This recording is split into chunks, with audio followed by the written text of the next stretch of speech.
Voy a pedir el favor que cierre sus ojos ahí donde está. Vamos a levantar una oración a Dios para que nos hable hoy. Señor, te damos gracias esta mañana. Gracias por tu palabra. Gracias porque es viva y es eficaz. Porque viene y hace todo lo que has ordenado que venga a nuestra vida a hacer. Y por eso sé que ella nos edifica, nos cambia, nos transforma, nos renueva, Señor. Gracias por eso. Gracias por los que estamos en este lugar, por los que no han podido llegar o por los que no han querido venir. Yo te pido, Señor, que aún hables a sus corazones a través de tu Espíritu. Que aún tu Espíritu sea convenciendo de la necesidad de estar en tu casa para aprender de ti, para ser edificados, Señor. Yo te pido que tú mismo, Señor, seas hoy en medio de nosotros, hablándonos a través de esta palabra y penetrando hasta lo más profundo de nuestro corazón para discernir lo que hay allí, que debe ser cambiado, que debe ser dejado o que debe ser edificado en el nombre de Jesús. Amén. Amén. Bueno, la pastora Olga hace 8 días nos predicaba acerca de la primera porción de Romanos y hoy vamos a seguir con el estudio de la carta a los Romanos. Eso ya lo han dicho, pero es importante recalcarlo. La carta a los Romanos es uno de los libros, si no el más importante del Nuevo Testamento, debido a que esta carta fue escrita a una iglesia en Roma. Todas las epístolas o cartas son para iglesias, ¿sí? Así que aunque esto está escrito para los romanos, que en el tiempo eran gentiles o impíos, era para una iglesia que se había formado en Roma, ¿sí? Era para una iglesia que estaba empezando a adoptar el cristianismo en Roma. Y ustedes saben o habrán oído de que en esa época o en ese momento era un momento muy difícil para el cristianismo, ¿sí? Recuerden que los cristianos eran azotados, eran burlados, eran echados a los leones, eran usados para divertir al pueblo. Entonces, esta carta es bien importante. Es para mí la columna vertebral del cristianismo occidental, del cristianismo que conocemos hoy en día. Y por eso es importante estudiar la profundidad. Cuando en reunión de pastores dijeron que íbamos a seguir con Romanos, yo me puse muy feliz. Es uno de mis libros favoritos junto con la carta de Santiago. Porque este libro profundiza tanto la naturaleza humana como ningún otro. Este libro nos deja ver como en rayos X cómo somos nosotros como seres humanos y quién es Dios, como todopoderoso, como ser supremo. Y empieza diciendo, voy a leer desde el versículo 5 para contextualizar un poco hasta el versículo 11. Vamos a ver si lo alcanzamos a ver hasta ahí, pero dice: pero por tu dureza y por tu corazón no arrepentido, atesoras para ti mismo ira para el día de la ira y de la revelación del justo juicio de Dios, el cual pagará a cada uno conforme a sus obras. Vida eterna a los que perseverando en bien hacer buscan gloria y honra e inmortalidad, pero ira y enojo a los que son contenciosos y no obedecen a la verdad, sino que obedecen a la injusticia. Tribulación y angustia sobre todo ser humano que hace lo malo, el judío primeramente y también el griego. Pero gloria y honra y paz a todo el que hace lo bueno, al judío primeramente y también al griego, porque no hay acepción de personas para con Dios. Amén. Amén. Entonces, algo que quiero que entendamos primero, antes de empezar a desarrollar el tema, es que el ser humano no entiende a Dios. No lo entendemos, está en nuestra naturaleza. No se lo digo para que se excuse. No se lo digo para que diga, es que yo fui criado así, como no entiendo a Dios, soy como soy. No, se lo digo para que esté al tanto. Se lo digo para que ya sabiendo, entonces trate y se esfuerce por entender a Dios, ¿verdad? Como dice el refrán, soldado advertido. Porque luego usted no va a llegar allá al juicio de Dios a decir, no, es que yo era así. Y como yo no lo entendía, entonces tengo excusa. No va a haber excusas cuando estemos delante de Dios. Se lo digo para que esté al tanto, para que sepa y para que entienda que usted tiene una dificultad o que nosotros tenemos una dificultad para entender a Dios y que debemos trabajar en eso, ¿sí? Recordemos que en Génesis 3, después de que Adán come del fruto prohibido, ¿cierto? ¿Qué es lo primero que hace? ¿Se pone de rodillas y le pide perdón a Dios? ¿Qué hace? ¿Se esconde? No, mentiras. Lo primero que hace es tejerse unos delantalcitos de hojas para cubrir su desnudez, porque se daba cuenta que estaba desnudo. La Biblia dice que tan pronto comieron del fruto, o tan pronto comieron, no habla del fruto, perdón, pero dice tan pronto comieron del árbol prohibido. No sabemos si era el fruto, las hojas, las ramas, el tronco, la raíz. ¿Qué tal fuera una yuca? No sabemos. Dice el árbol, no habla en ningún lugar del fruto, ¿sí? Eso es algo que el diablo ha querido ir metiendo, eso del fruto prohibido, para justificar ciertas cosas. Más adelante hablaremos de eso, pero dice la Biblia que cuando comió del árbol prohibido, la Biblia dice literalmente sus ojos fueron abiertos. ¿Qué significa eso? No es que anduvieran con los ojos cerrados, no es que anduvieran como sin querer ver las cosas, ¿cierto? Lo que significa es que para Adán y Eva todo era perfecto. Todo era perfecto, absolutamente perfecto, ni bueno ni malo. Nosotros vemos las cosas buenas y malas, ¿cierto? Porque ya estamos en esa naturaleza caída o pecadora. Pero Adán y Eva, antes de comer del árbol, todo era perfecto. Para ellos, cualquier manzana, cualquier naranja, cualquier papaya, cualquier papa, cualquier animal, era perfecto. Era perfecto, no había mancha. Ellos no conocían lo que era bueno y malo. Cuando comen del árbol prohibido, es cuando la Biblia dice que sus ojos fueron abiertos y entendieron que estaban desnudos. O sea, pensaron que era malo estar sin ropa. Y se tejen delantales. Y luego de eso, se escuchan la voz de Dios. Y lo primero que hace Adán, ¿qué es? Esconderse. Y eso permanece hasta hoy. Lo heredamos. Está en nuestra naturaleza. Cada vez que usted y yo pecamos, no corremos a Dios a pedirle perdón. Todo lo contrario, nos escondemos. Nos tejemos unas hojitas para justificarnos de por qué cometimos el pecado, porque de eso se tratan esas hojitas, la justificación de por qué cometemos la maldad, y luego nos escondemos de Dios. Por eso la iglesia está hoy tan vacía. Y quiero decirles algo, estoy seguro que el diablo no quería que yo viniera hoy. Llegué hace 5 minutos. O sea, si el pastor Jorge no se demoraba un poquito más orando, llego aquí a ponerme la corbata acá arriba. Estoy seguro, porque él sabe, o bueno, digo yo, algo bueno ha de haber en este tema de hoy, que no me quería tener aquí hoy. Pero cuando nosotros entendemos que nuestra mente, nuestro entendimiento, nuestra inteligencia se cambia, se transforma por el pecado y que no podemos entender completamente a Dios, entonces es que podemos dar un paso más adelante para combatir esa falta de entendimiento y esforzarnos por entender realmente lo que dice la palabra de Dios. No es fácil.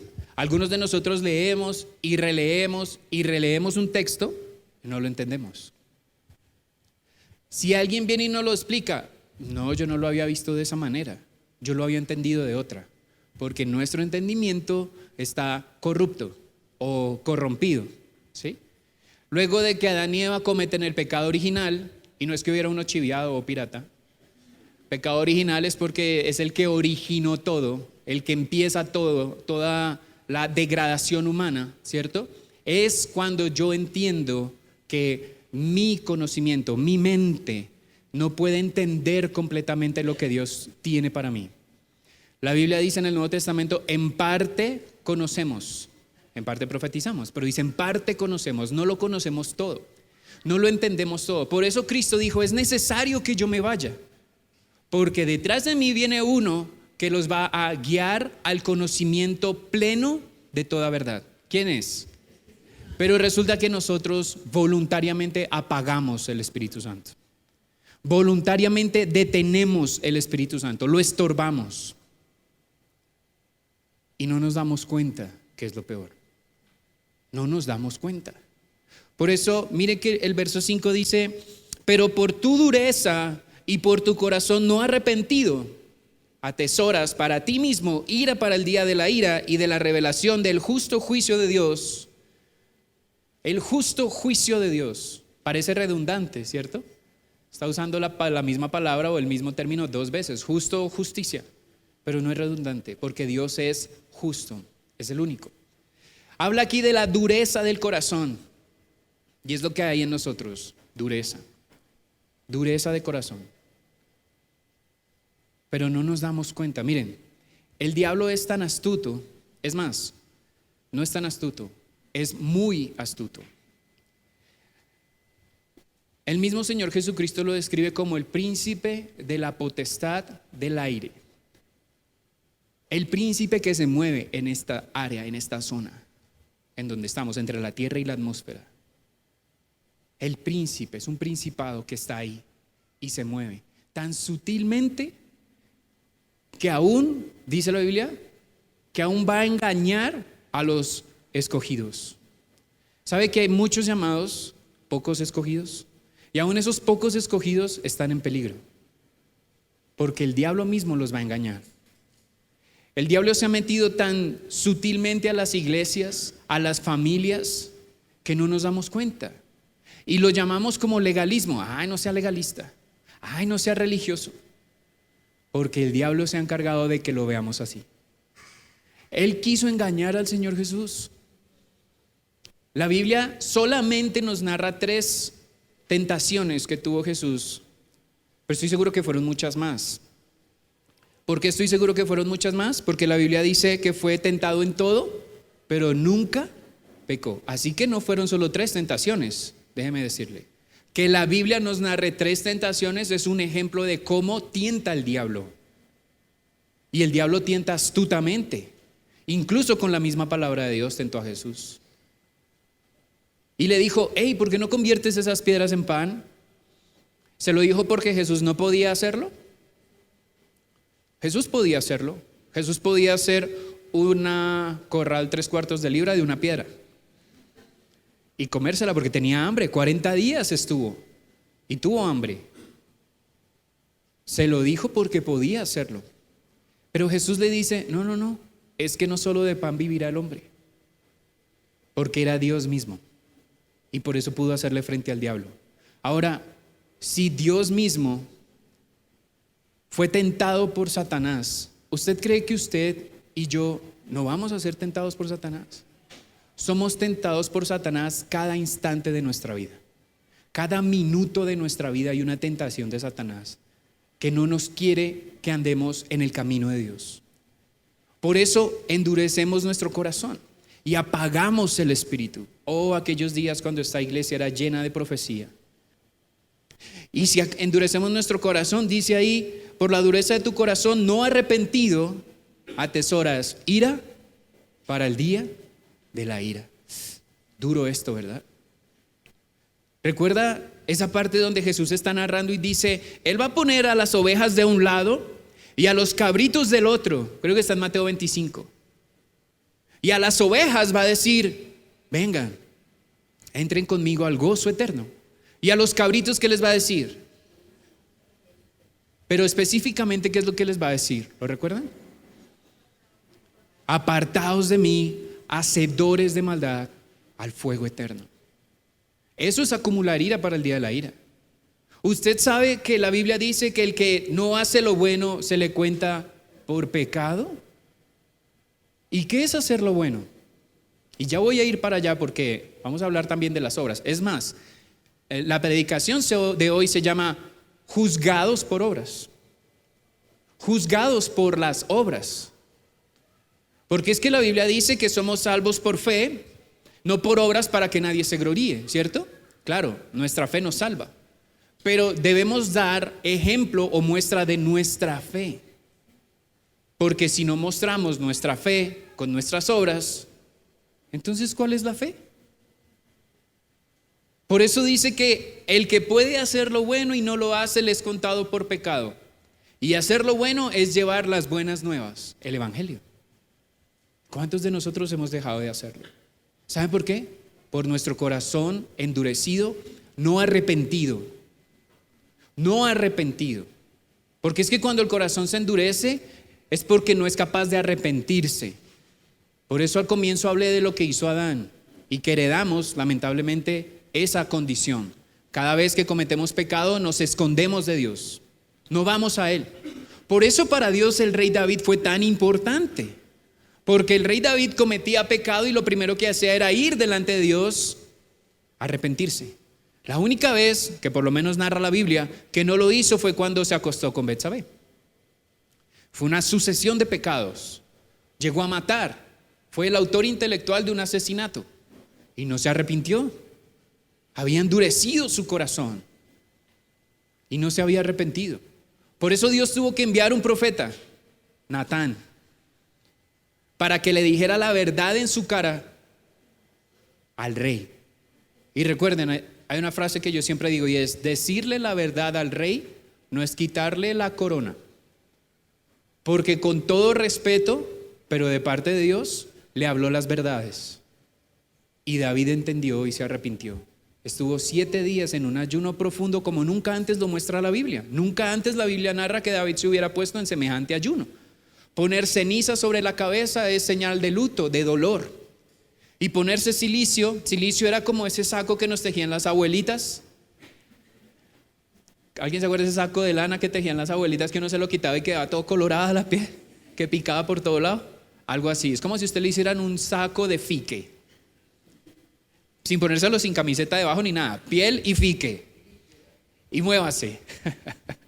¿Sí? Eso es silicio.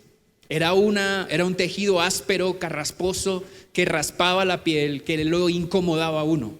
Duró 7 días así vestido el rey. Por eso Dios dice que era un hombre conforme al corazón de Dios. Porque eso es lo que Dios quiere de nosotros.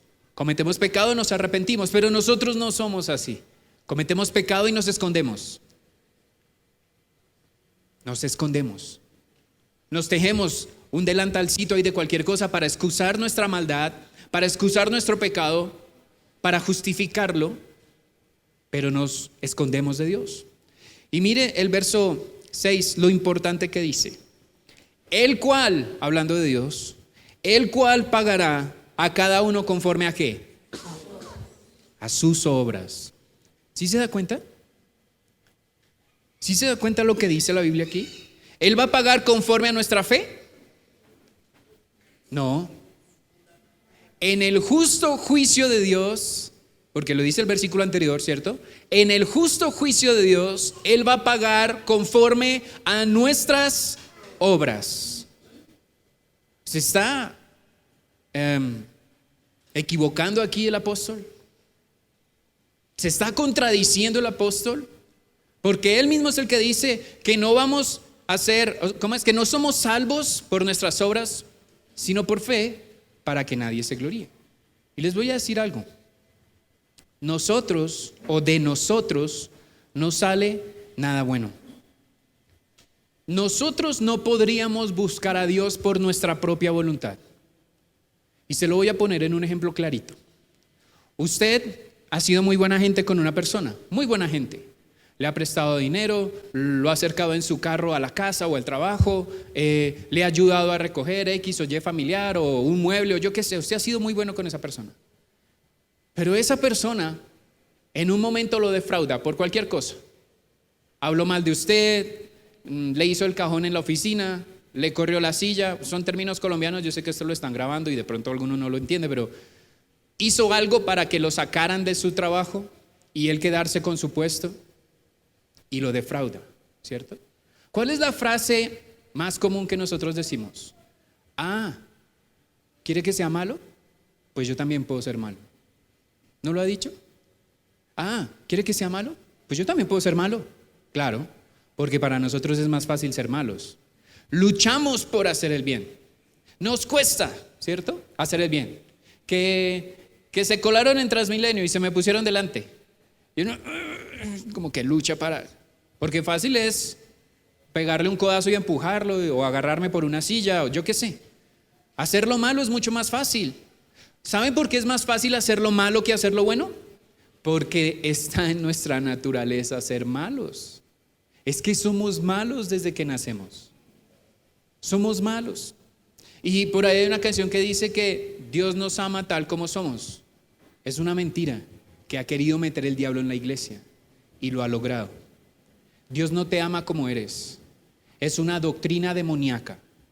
Dios nos ama a pesar de lo que somos. Eso es muy diferente.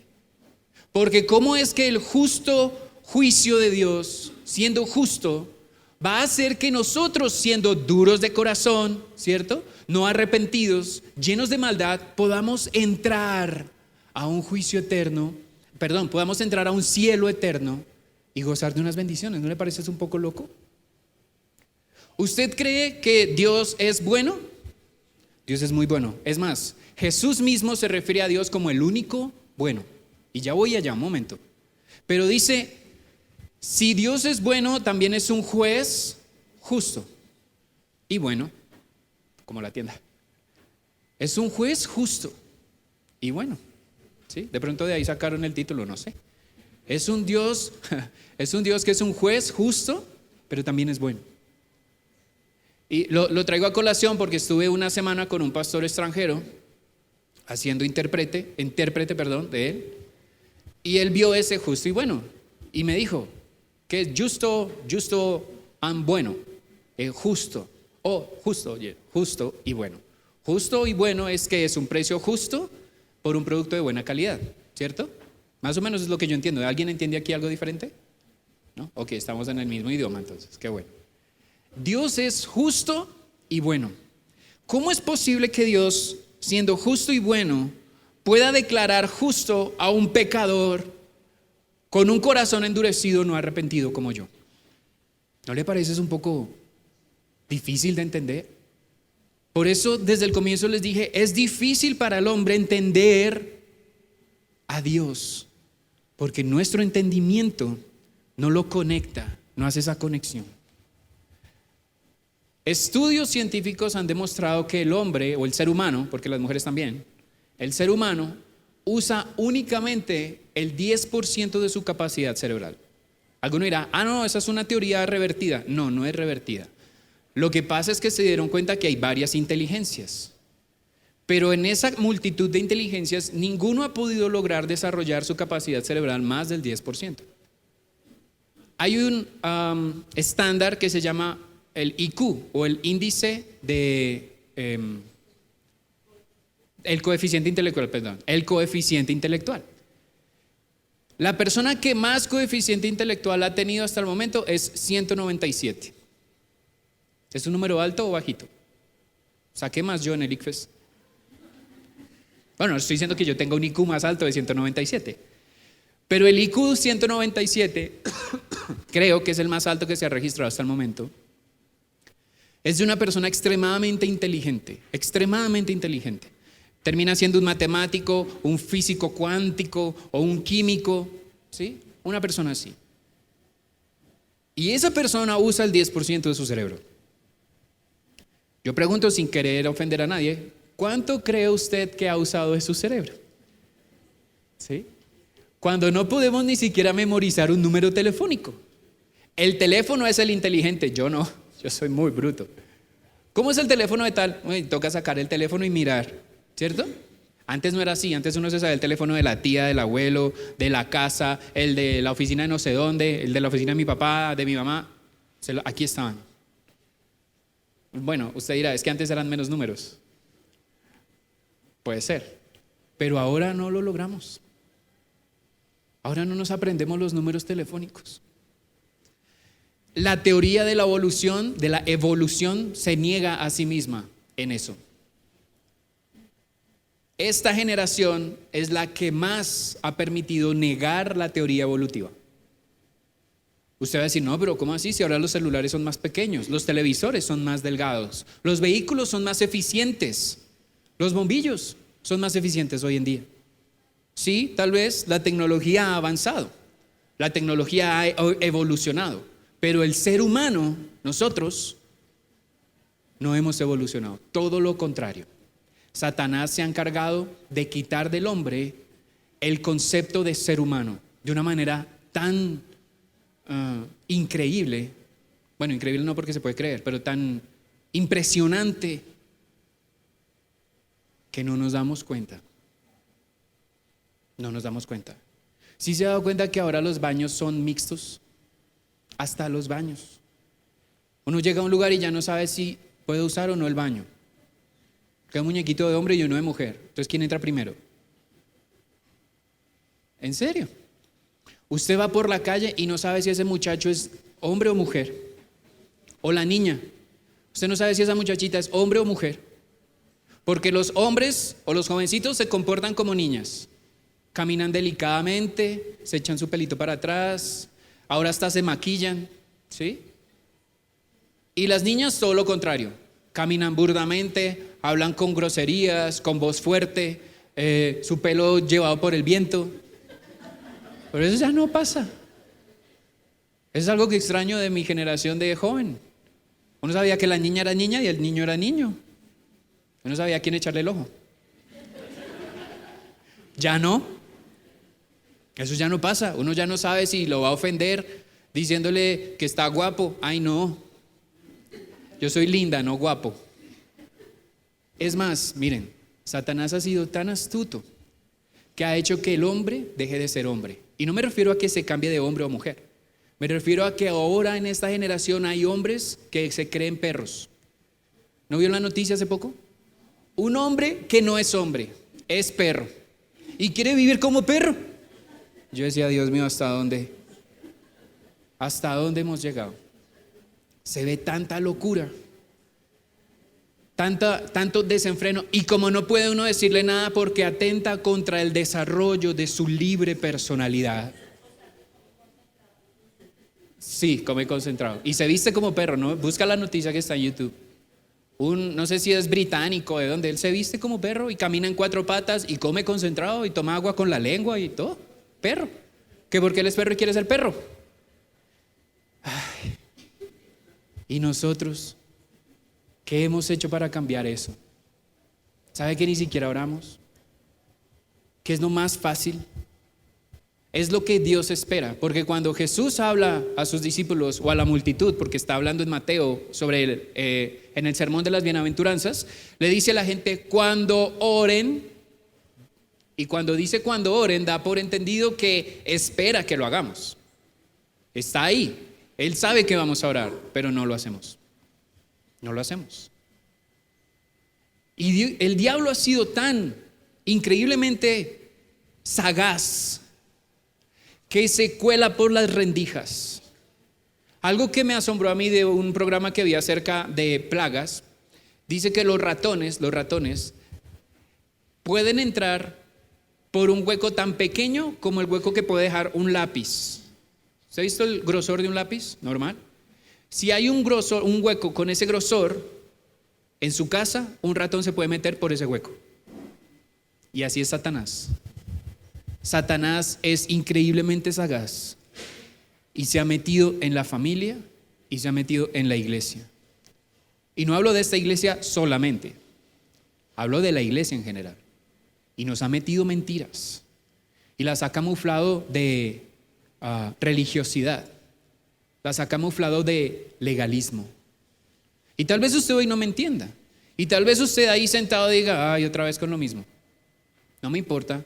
Yo ya le advertí desde el comienzo que usted no va a entender mucho de lo que voy a decir, pero eso no lo justifica para que no haga algo al respecto. Porque por su corazón o por nuestro corazón endurecido y no arrepentido es que estamos acumulando ira para el día de la ira, iglesia. Y el hecho de que usted venga a una iglesia, el hecho de que usted se proclame cristiano, el hecho de que usted ande con su Biblia, así sea en el celular, lamentablemente, no le garantiza la entrada al cielo. Nos vamos a sorprender el día del juicio. Nos vamos a sorprender, porque vamos a ver a muchos yendo por un camino que no esperábamos que iban a ir.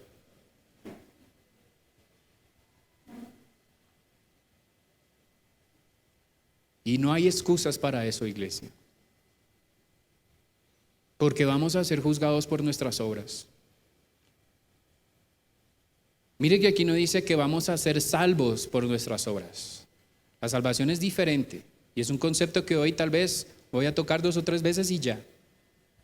Pero vamos a ser juzgados por nuestras obras, lo que hacemos, lo que decimos, incluso lo que pensamos.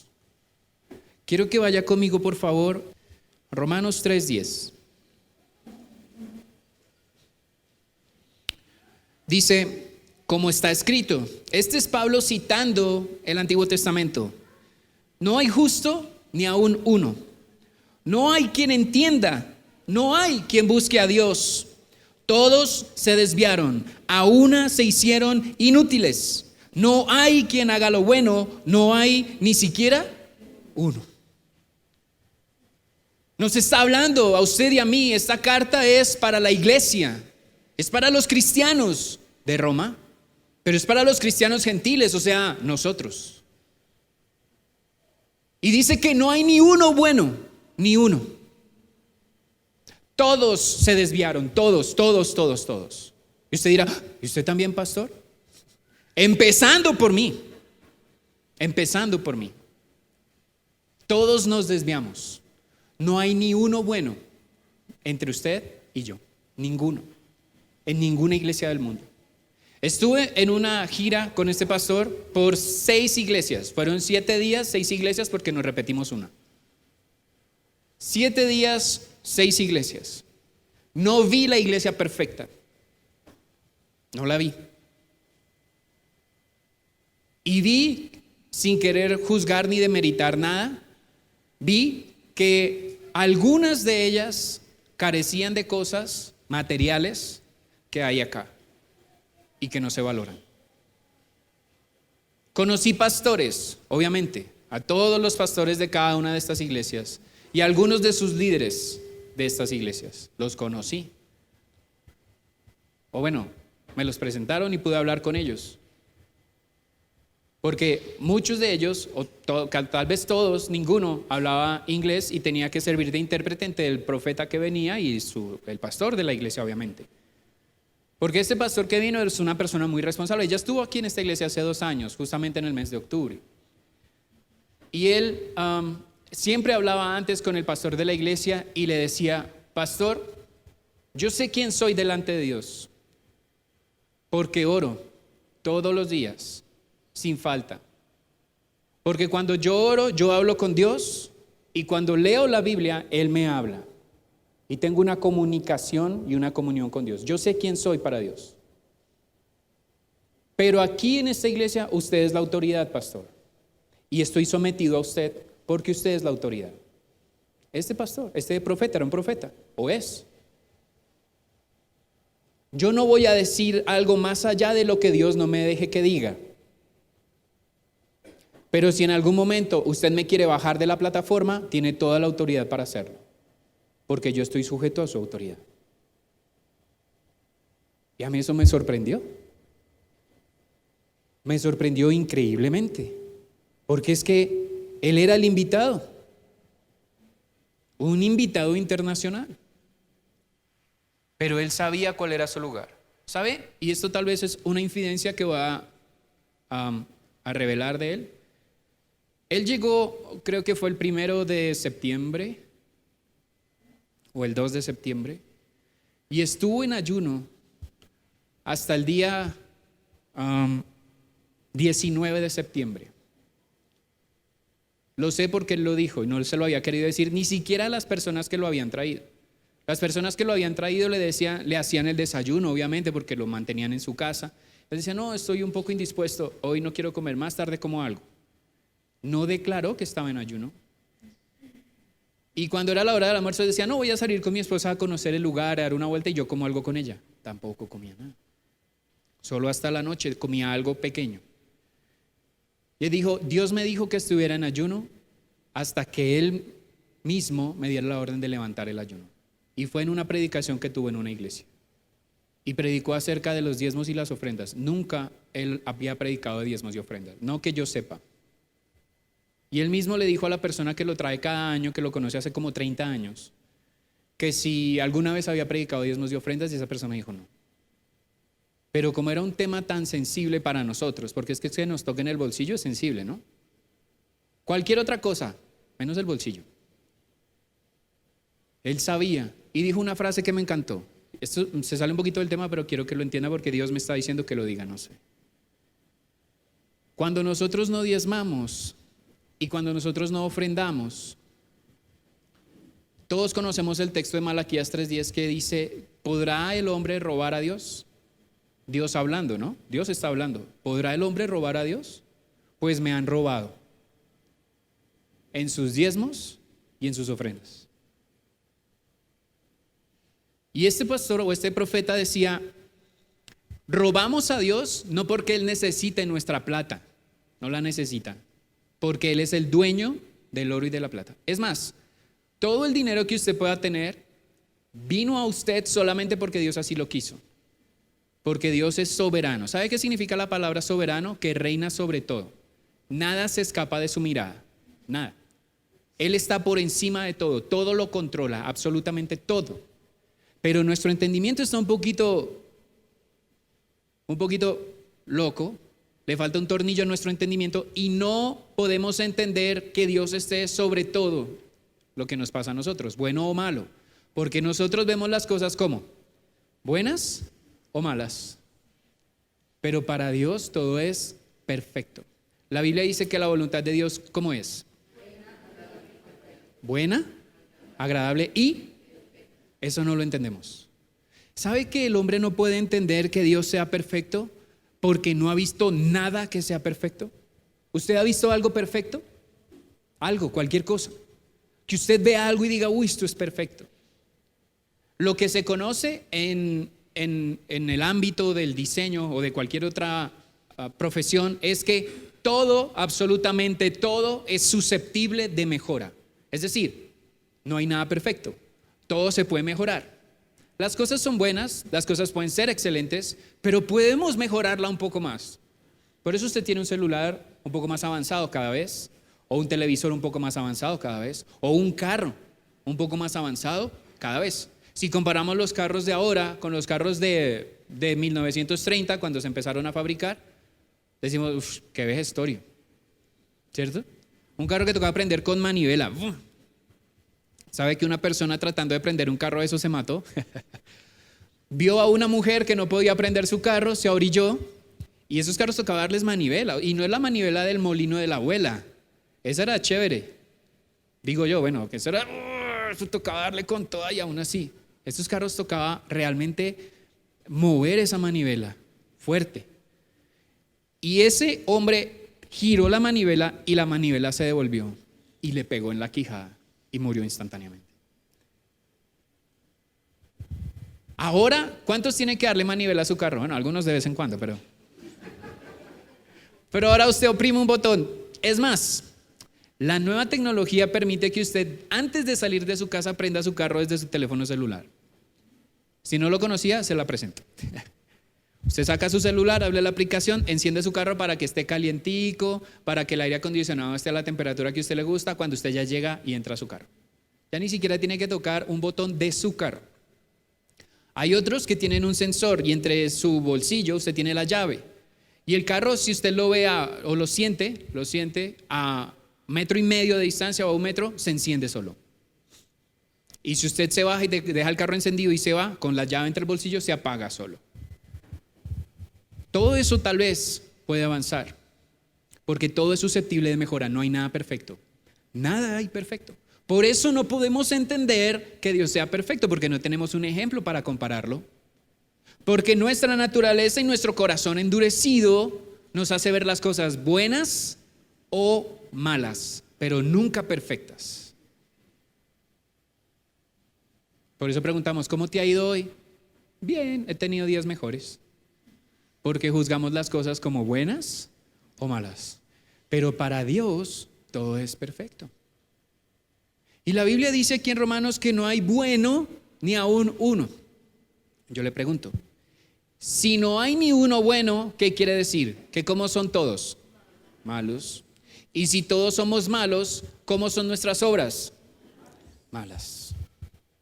Porque creemos que somos personas buenas que de vez en cuando hacemos cosas malas.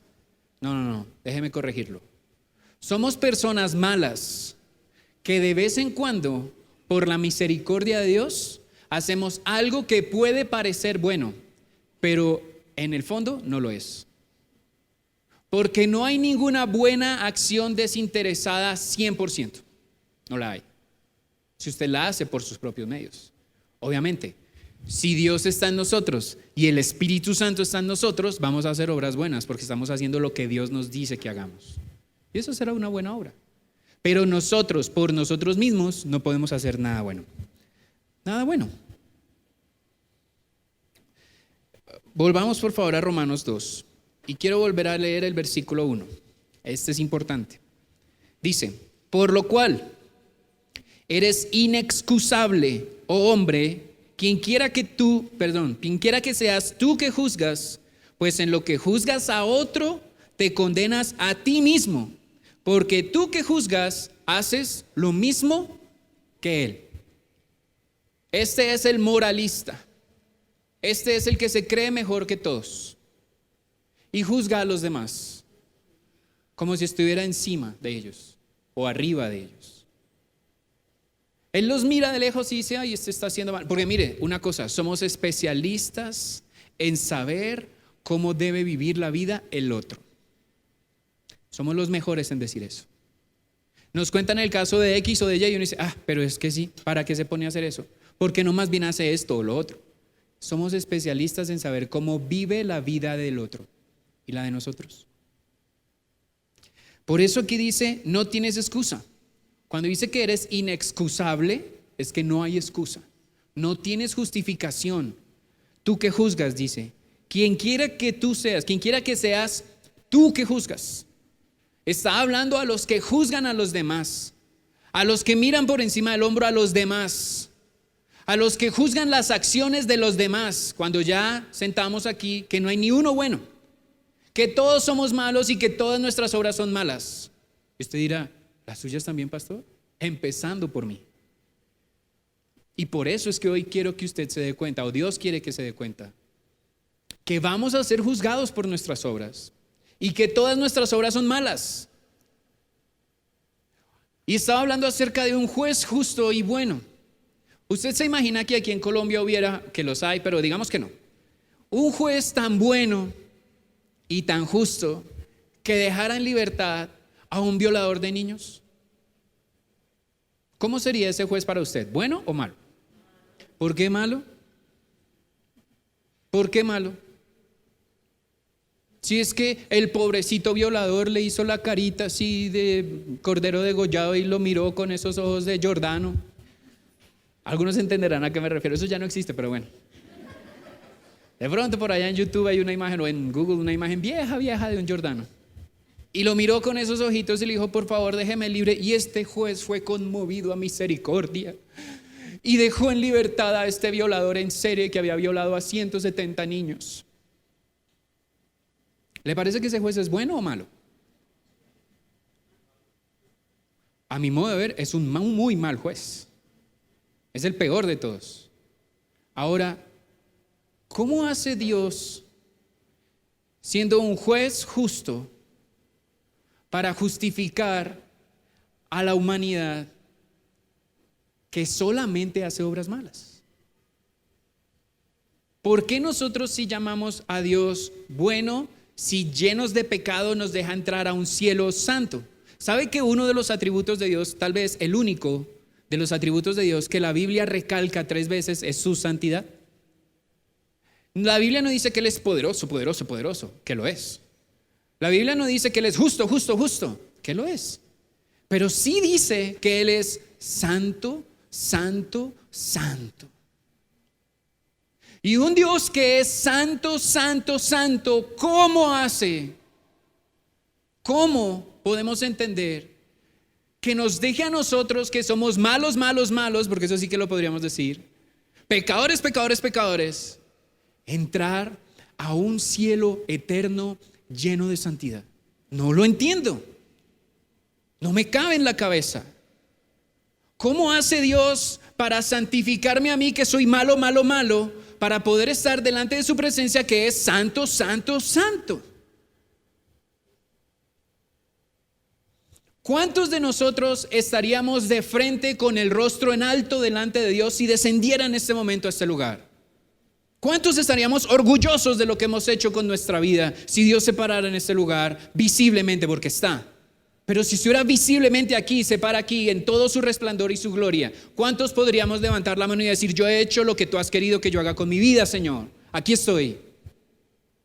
Se me erizan los pelos de solo pensar en presentarme delante de Dios. Hablo por mí. No me quiero meter con usted todavía. Hablo por mí.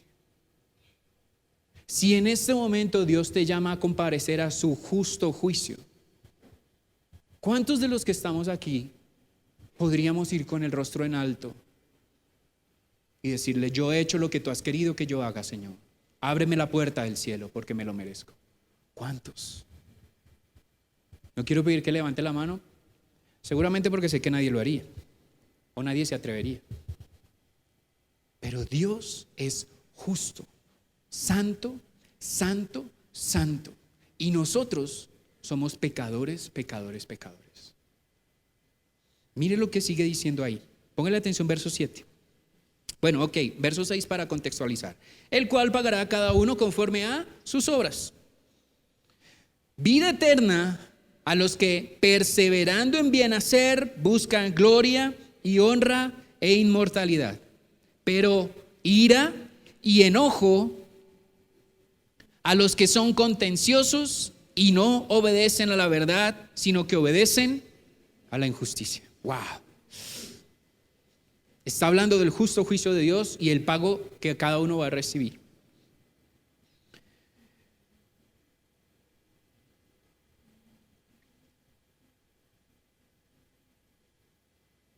El pago que cada uno va a recibir. Por eso en el versículo 1 leíamos: tú que juzgas, te condenas a ti mismo por juzgar a los demás. Porque eso que estás juzgando de los demás, tú lo has cometido y peor. Quiero que vaya conmigo a Ezequiel. Yo no soy mucho de versículos y versículos y versículos, pero hoy es necesario. Hoy es necesario. Ezequiel capítulo 16. Ezequiel capítulo 16, versículo 49. Versículo 49. He aquí que esta fue la maldad de Sodoma, tu hermana. Está poniendo a Sodoma como nuestra hermana. Soberbia, saciedad de pan, abundancia de ociosidad tuvieron ella y sus hijas, y no fortaleció la mano del afligido y del menesteroso. Y se llenaron de soberbia e hicieron abominaciones delante de mí, y cuando lo vi, las quité. Y Samaria no cometió ni la mitad de tus pecados, porque tú multiplicaste tus abominaciones más que ellas, y has justificado a tus hermanas con todas las abominaciones que tú hiciste. Tú también, que juzgaste a tus hermanas, lleva tu vergüenza en los pecados que tú hiciste, más abominables que los de ellas. Más justas son que tú. Avergüénzate pues tú también, y lleva tu confusión por cuanto has justificado a tus hermanas. ¿Sí se da cuenta?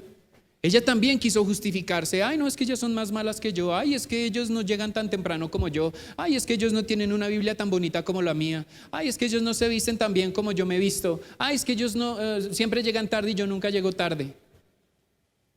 No tienes excusa tú que juzgas, quien quiera que tú seas. No hay excusa, porque con eso que tú estás juzgando de los demás, te estás condenando a ti mismo. Porque tú has cometido cosas aún peores, como lo dice aquí Ezequiel. Aún peores. Pero tenemos una falsa apariencia de piedad, ¿cierto? Sobre todo en la iglesia.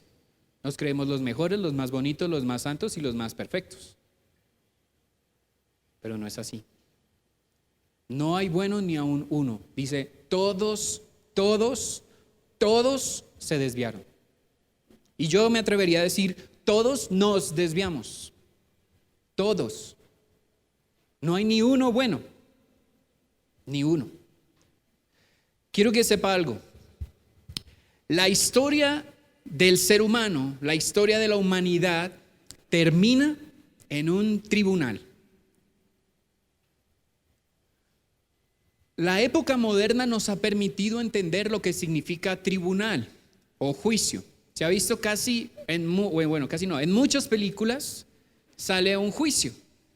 Entonces están los asistentes, el juez, que le llaman su señoría, ¿cierto?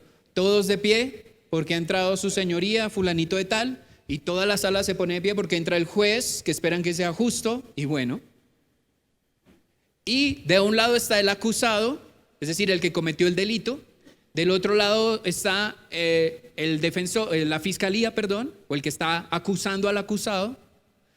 Y en unas sillitas a un lado están los jueces, que son los que van a decidir entre ellos, votan y deciden si es culpable o inocente. Si es culpable, ¿qué castigo va a tener? Y si es inocente, ¿cómo se va a retribuir o a resarcir el daño que le hicieron? Y eso es lo que va a pasar con nosotros. Lo que pasa es que nosotros no vamos a estar ni en el público asistente, ni en la parte que acusa, sino en la parte del acusado. Ustedes y yo cometimos pecado. La paga del pecado es la muerte, y vamos a estar en un juicio delante de Dios, donde vamos a ser juzgados por nuestras obras, para que nuestras obras digan de nosotros si somos culpables o inocentes. Si somos culpables, vamos a ir al infierno, al fuego eterno, el que ha sido preparado para Satanás y sus secuaces y alguno que otro por ahí que se porte mal. O si somos inocentes, vamos a ser llevados al cielo, a la gloria eterna, ¿cierto? Pero no hay lugar intermedio. No hay lugar intermedio. O eres considerado culpable y te vas al infierno, o eres considerado inocente y te vas al cielo, tal cual. No hay más. Es una de las dos. En este momento, ni levante la mano, ni diga así, ni mueva la cabeza. ¿Cuál sería su destino? ¿Cuál sería su destino? Solo piénselo. Después de que hemos hecho un avance por la naturaleza humana, y mire, si no perdió Romanos, qué bueno que no lo haya hecho. Vamos por favor a Romanos 1, creo que Gustavo habló algo de esto, verso 22. Dice: profesando ser sabios, se hicieron necios, cambiaron la gloria del Dios incorruptible en semejanza de imagen de hombre corruptible, de aves, de cuadrúpedos, de reptiles, por lo cual también Dios, los entregó a la inmundicia en las concupiscencias de sus corazones, de modo que deshonraron entre sí sus propios cuerpos, ya que cambiaron la verdad de Dios por la mentira, honrando y dando culto a las criaturas antes que al Creador, el cual es bendito por los siglos. Amén. Por eso Dios los entregó a pasiones vergonzosas, pues aún sus mujeres cambiaron el uso natural por el que es contra naturaleza. Y de igual modo también los hombres, dejando el uso natural de la mujer, se encendieron en su lascivia unos con otros, cometiendo hechos vergonzosos, hombres con hombres, y recibiendo en sí mismos la retribución debida a su extravío. Y como ellos no aprobaron tener en cuenta a Dios, Dios los entrega a una mente reprobada para hacer cosas que no conviene, estando atestados de toda injusticia, fornicación, perversidad, avaricia, maldad, llenos de envidia, homicidios, contiendas, engaños, malignidades, murmuradores, detractores, aborrecedores de Dios, injustos, soberbios, altivos, inventores de males, desobedientes a los padres, necios, desleales, sin afecto natural, implacables, sin misericordia, quienes habiendo entendido el juicio de Dios, que los que practican tales cosas son dignos de muerte, no solo las hacen, sino que también se complacen con los que las practican. Esa es la radiografía del ser humano. Ustedes y yo estamos metidos dentro de esa descripción. Somos malos, malos, malos hasta lo más profundo de nuestro ser. No tenemos perdón, ni justificación, ni excusa. No hay. Y aún sigo sin entender cómo un Dios santo, santo, santo puede coger a esta inmundicia que hay aquí delante de ustedes y presentarlo justo delante de Él. No lo entiendo, porque mi entendimiento está corrupto. Y tengo que luchar todos los días con esa verdad en mi vida, que soy malo, que nada bueno hay en mí, que todo lo que puedo hacer aparentemente bueno está manchado de maldad. Y que aún así, Dios, en su infinita, infinita, infinita misericordia, me llama justo. No puedo creer. No puedo entenderlo, cómo me llama justo a mí, que soy malo hasta los huesos. La Biblia lo describe una y otra y otra y otra vez. Pero ¿cómo hace Dios para esto? ¿Cómo es posible que viendo la maldad que hay en los hombres, y léalo desde Génesis 6, lo estudiamos en la célula con mis discípulos, desde Génesis 6 la maldad del hombre era totalmente corrupta, abominable maldad. Por eso Dios dice: raeré de la tierra al hombre y a las bestias y a la tierra con él, y se acabó este problema. ¿Y por qué no lo ha vuelto a hacer? Debería hacerlo. Si me pidieran que votara, si Dios quisiera, debería destruir la humanidad una vez más, yo sería el primero que diría: sí, hay mucha maldad, soy muy malo, lucho con mi maldad todos los días, con mi pecado todos los días. No puedo ser santo. Y tengo que acercarme a un Dios que es santo, santo, santo, para que de una forma maravillosa, maravillosa, me limpie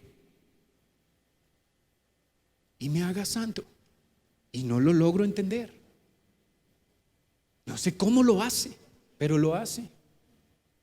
Y no lo logro entender porque mi mente, mi entendimiento no me deja.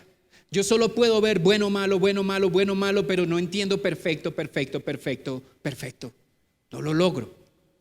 No he llegado hasta ahí. Por eso la Biblia dice que tenemos que ser renovados en nuestra mente. Esto tiene que cambiar. Tenemos que ver a Dios de otra manera, porque es que a veces vemos a Dios bueno o malo. No, Él es perfecto. Y llegar a la estatura de Cristo, a la mente de Cristo. ¿Cuál era la mente de Cristo? Pues que Él se sienta, ¿sabe que la Biblia dice que Él se sentó específicamente a ver a las personas cuando diezmaban y ofrendaban? Se sentó específicamente a ver eso. ¿Usted cree que eso no pasa en esta iglesia? ¿Usted no cree que Dios se sienta aquí en una de estas sillas o tantas que hay tan vacías? Qué dolor de corazón. A ver mientras nosotros diezmamos y ofrendamos.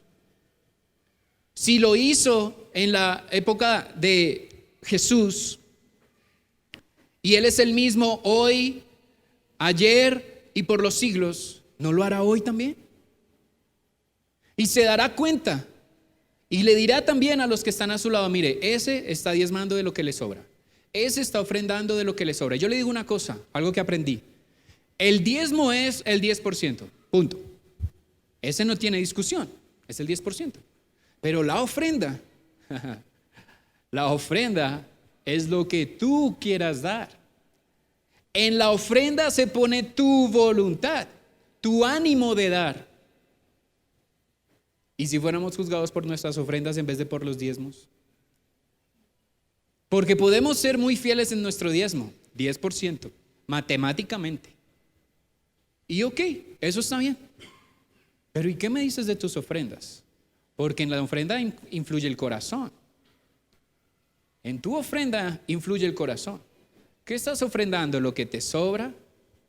¿O quieres mostrar tu ofrenda? Por eso Jesús le dijo a ellos, les dijo: miren, ellos están dando de lo que les sobra, pero esta anciana que dio 2 blancas, haga de cuenta que usted ofrenda 2 moneditas de 50, de esas que se pierden entre los huecos de los bolsillos, de esas que nadie quiere recibir. Todo el mundo las da, pero nadie las quiere recibir. Esas moneditas de 50 que parecen botones de camisa. Jesús dijo: ella dio más que todos los que venían detrás, que todos los que ya diezmaron. Porque ella no está dando de lo que le sobra, ella está dando de su necesidad. Ella está dando de su necesidad. No tiene nada más que dar. Y usted dirá: no, pastor, pero es que yo no tengo cómo dar un diezmo. Apenas si me alcanza el sueldo. Es que estamos viendo mal. A Dios hay que darle. A Dios hay que devolverle. A Dios hay que retribuirle.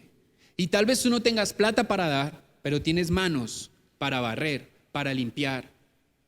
Tienes manos para venir temprano a la iglesia, acomodar las sillas y de corazón decir: Señor, hoy no tengo ofrenda, pero te ofrendo media hora de sueño. Voy a ir media hora antes a la iglesia a acomodar unas sillas. O a limpiar este vidrio, a limpiarlo. o no sé, los parlantes, o acá, echarle una barridita. No digo que esté sucio, porque ahorita van a decir, pero si yo limpié.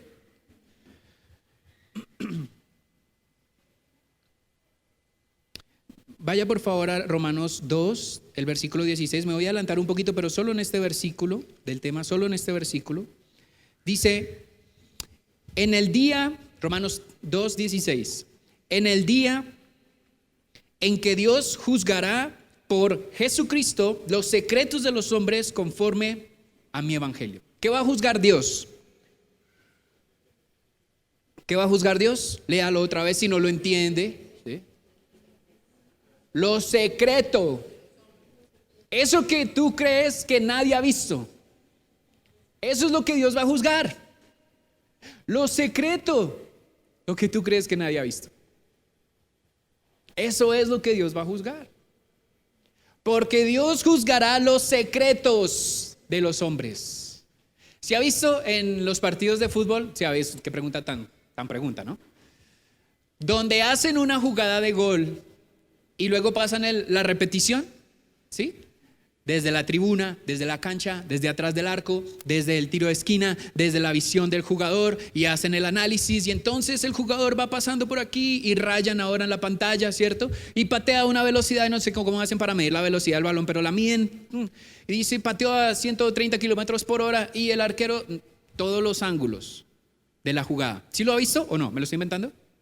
No, ¿cierto? Eso mismo va a pasar en el día del juicio contigo y conmigo. Que conste que soldado advertido. Toda obra que tú has hecho, primeramente, lo más secreto que tú has hecho va a ser juzgado de la misma manera. Desde todos los ángulos se va a ver lo que hiciste y no va a haber excusa. Ay, no, es que yo miré porque es que estaba mirando allá más atrás. Sí, parecía que la estuviera mirando a ella, pero no, yo estaba mirando allá más atrás un aviso nuevo que pusieron que no alcanzaba a leer. Y ahí entra la cámara 3D, ¿cierto? Y empieza a girar, y entonces hacen la aproximación del ojo, y entonces empieza a ver, no, la miró. Ese es el bar del Señor. Él tiene un bar que ninguno de nosotros podemos llegar a excusar. Ninguno. Él va a juzgar lo secreto. ¿Sabe qué es lo que más me asombra de esto? Que a pesar de que juzgue lo secreto, nos justifica, nos hace justos. Quiero que lo lea conmigo, espero no equivocarme. Quiero terminar con esto, para no avanzar, para no demorarlo más. Primera de Juan, el capítulo 3, quiero que todos vayan allí, por favor. Primera de Juan, el capítulo 3. El versículo 4.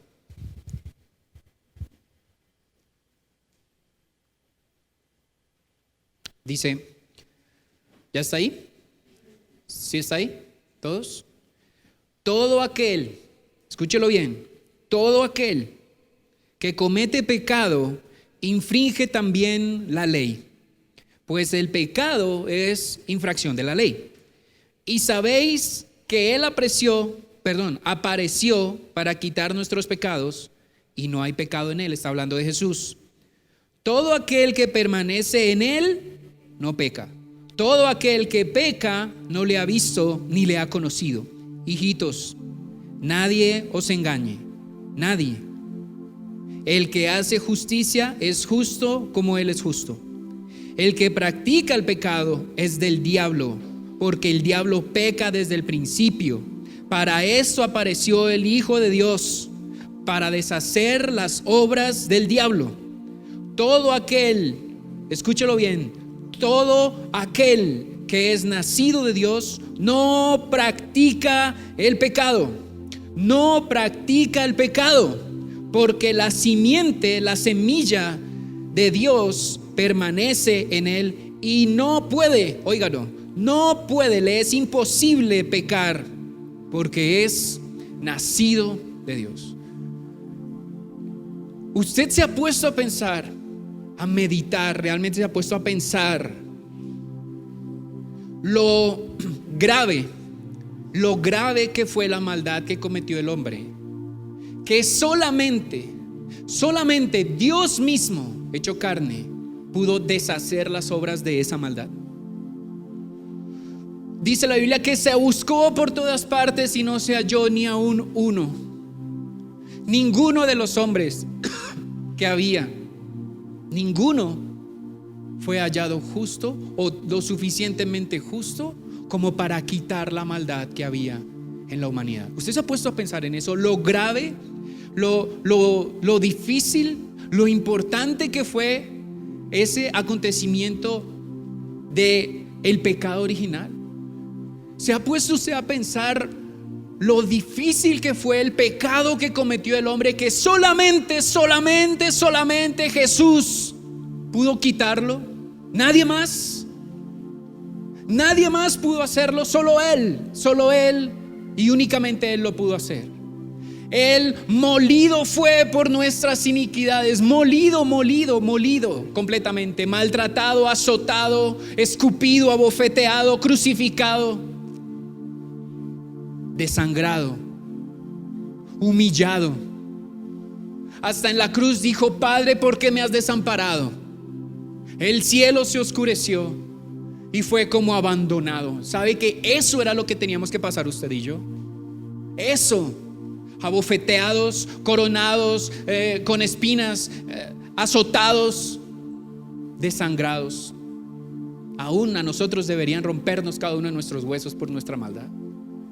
Pero ¿se ha puesto a pensar usted lo grave del pecado del hombre como para que por años y años y años ninguna cantidad de animales haya podido quitar el pecado, sino solamente taparlo por un momento?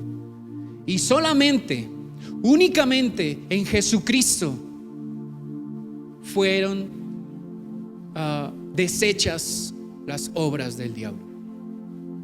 Solamente en Jesucristo, nadie más. Porque no hay otro mediador entre Dios y los hombres sino Jesús. Es el único. Ni San Pepito, ni San Bonifacio, ni Santa Martina, nadie. Solo Jesús. Aquí lo dice. Mire cómo lo dice el versículo 5. Sabéis que Él apareció para quitar nuestros pecados. Nuestras obras son malas. Somos pecadores, malos, pero cuando nos metemos en Dios, en Jesús, no en Dios, cuando nos cubrimos de Jesús, cuando nos llenamos de Jesús, entonces es que Dios puede decir: venga para acá, buen siervo, fiel, entra al gozo de tu Señor. Solamente ahí. Mientras estemos apartados de Dios, el mismo Jesús dijo: apartados de mí, nada pueden hacer, nada que hagan va a ser bueno, nada de lo que hagan va a agradar al Padre, nada de lo que digan puede ser tan bueno como para que Dios los llame justos, porque son pecadores.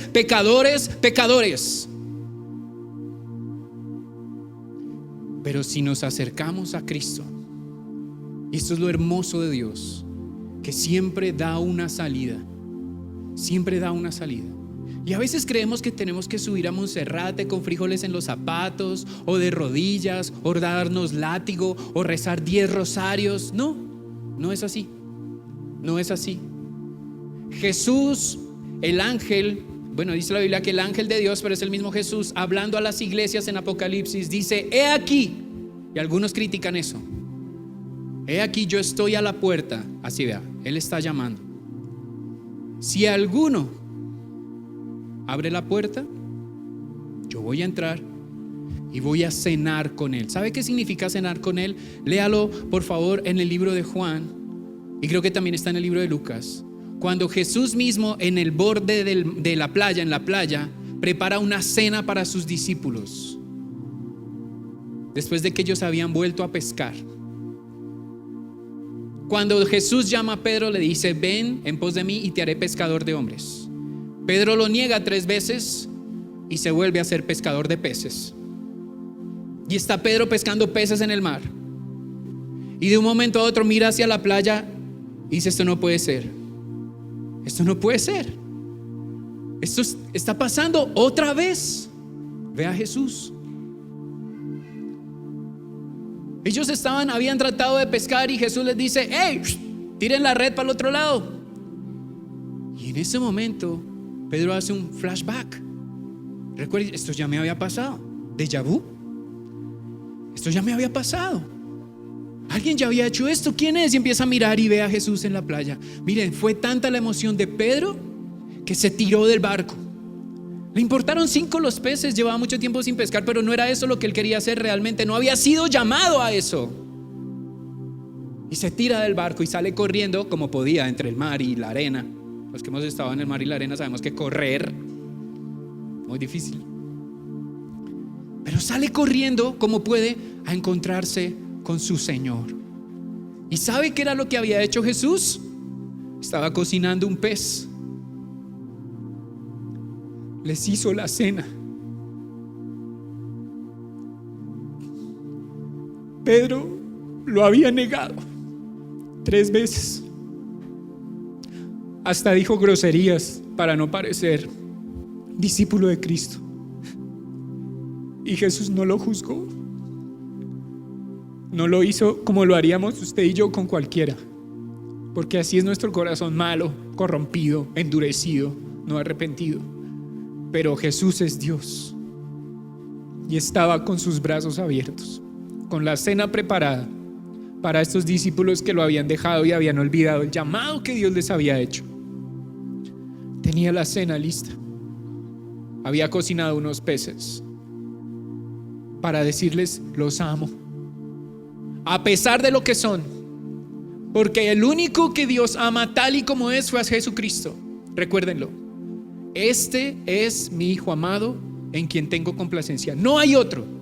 A nosotros nos ama a pesar de lo que somos, de nuestra maldad, de nuestra hipocresía, de nuestra grosería, de nuestra falta de respeto.